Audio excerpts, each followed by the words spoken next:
दालचीनी कैसी है डायबिटीज के पेशेंट्स के लिए? क्या ये भी मेथी दाने के लिए की तरह इफेक्टिव है या नहीं? जी, दालचीनी जिसको हम सिनामन उर्दू में कहते हैं, जी। ये बहुत अच्छी चीज़ है डायबिटिक पेशेंट्स के लिए भी।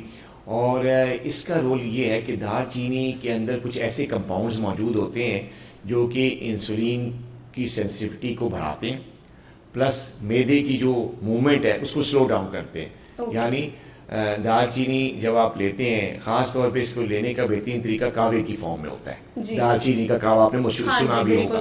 तो दालचीनी का कावा जब कोई शख्स लेता है, एक तो उसकी जो स्टमक की जो मूवमेंट है वो स्लो डाउन हो जाती है, गैस्ट्रिक एम्पटिंग स्लो हो जाती है। उससे क्या होता है, भूख नहीं लगती। अगर कोई बंदा थोड़ा सा खाना खाए, ख़ास तौर पर वो मरीज़ जिनको शुगर भी है लेकिन उनका वज़न ज़्यादा है, तो वेट लॉस के लिए भी काम तो वेट लॉस के लिए भी काम आ जाते हैं। क्योंकि जब गैस्ट्रिक एम्पटिंग कम होगी, स्लो होगी, तो थोड़ा सा जो बंदा खाएगा वो काफ़ी देर तक उसको भूख ही नहीं लगेगी, वो फुल फील करेगा, आहिस्ता आहिस्ता हजम होगा, फुल फील करेगा ना। यानी 2 घंटे बाद भी खाने के वो ऐसा समझेगा जैसे मैं अभी खाना खाया, तो ज़ाहिर है फिर उसका इंटेक कम हो जाएगा। जब इंटेक कम होगा तो कैलोरीज इंटेक कम होंगी, जब कैलोरीज इंटेक कम होंगी तो मोटा नहीं होगा, बढ़ेगा नहीं वजन उसका, बल्कि वेट लॉस होना शुरू हो जाएगा। क्योंकि अगर वो फिजिकल एक्टिव है तो एक ही खाना उसको देर तक कैरी कर सकेगा और उसका वेट लॉस हो सकता है। तो शुगर पेशेंट्स के लिए बहुत अच्छा है दालचीनी, और वेट लॉस के लिए बहुत अच्छा है। इसके अंदर भी एंटीऑक्सीडेंट्स हैं, इसके अंदर भी एंटी इंफ्लेमेटरी एजेंट्स हैं, और इसके अंदर जो है वो ऐसे फाइबर हैं जो कि कार्ब्स की जो एब्जॉर्प्शन है उसको स्लो डाउन करते हैं। ठीक है, अब हमने बात कर ली मेथी दाने की भी और दालचीनी की भी, तो इनका कंपैरिजन अगर हम करें तो कौन सी चीज ज्यादा बेटर है? देखिए, या अगर हम इसको साथ भी यूज कर सकते हैं? पहली बात तो ये है कि ये दोनों चीजें सपोर्टिव हैं, जैसे कि मैंने पहले बताया, सिनामन भी और ये मेथी दाना भी सपोर्टिव है। इसको मेडिसिन का नेम बदलना आप समझे, एक बात। दूसरा ये कि दोनों इक्वली गुड है, ठीक है, इक्वली गुड है। यानी जितना रोल इसका दालचीनी का उतना ही रोल मेथी दाने का। तो दोनों जो है ना इतने ज़्यादा ऊपर नीचे नहीं है।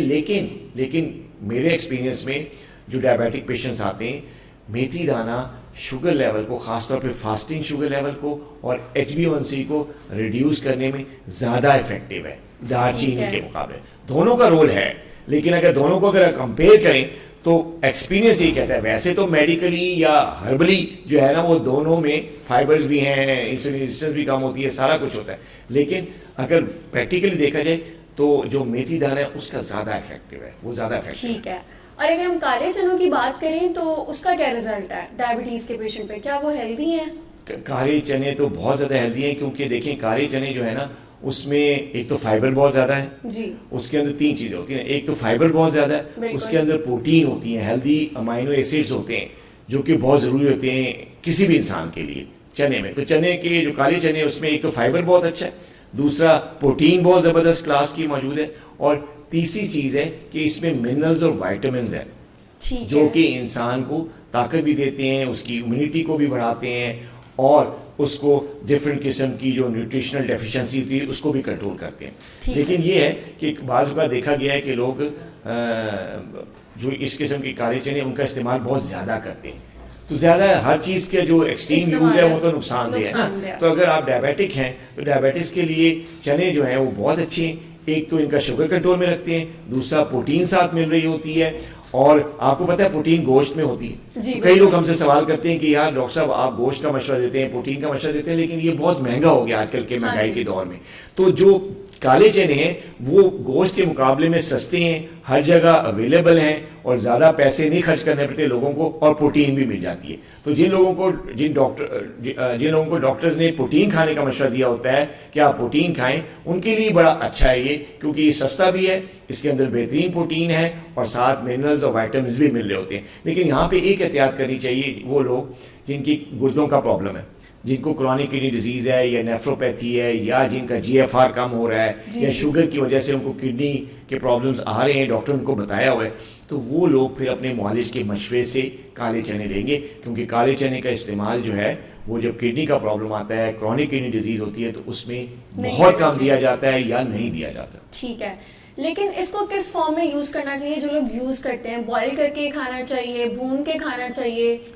देखें, इसको घर के अंदर आप किसी भी तरीके से इसको बना सकते हैं, लेकिन ज़्यादा जो बेहतर होता है वो बॉईल करके इसके अंदर टमाटर प्याज और इस तरह की, जिस तरह हम रमजान में चाट नहीं बनाते बिल्कुल। काले चने की चाट, तो वो उस तरीके से बड़ा अच्छा है बॉईल हाँ करके, जी। क्योंकि इसमें ऑयल नहीं आता ना, तो ऑयल से tasty फिर भी है। हाँ, और कोलेस्ट्रॉल भी बढ़ता नहीं है सारा कुछ, और टेस्ट भी आता है। लेकिन अगर कोई सालन बना के खाना चाहता है तो हल्के से कम ऑयल से या देसी घी में इसको बना के तो जी। बड़े आराम से ये खाया जा सकता है। शुगर भी नहीं बढ़ती, प्रोटीन भी मिल रही होती है, फाइबर भी मिल रहा होता है।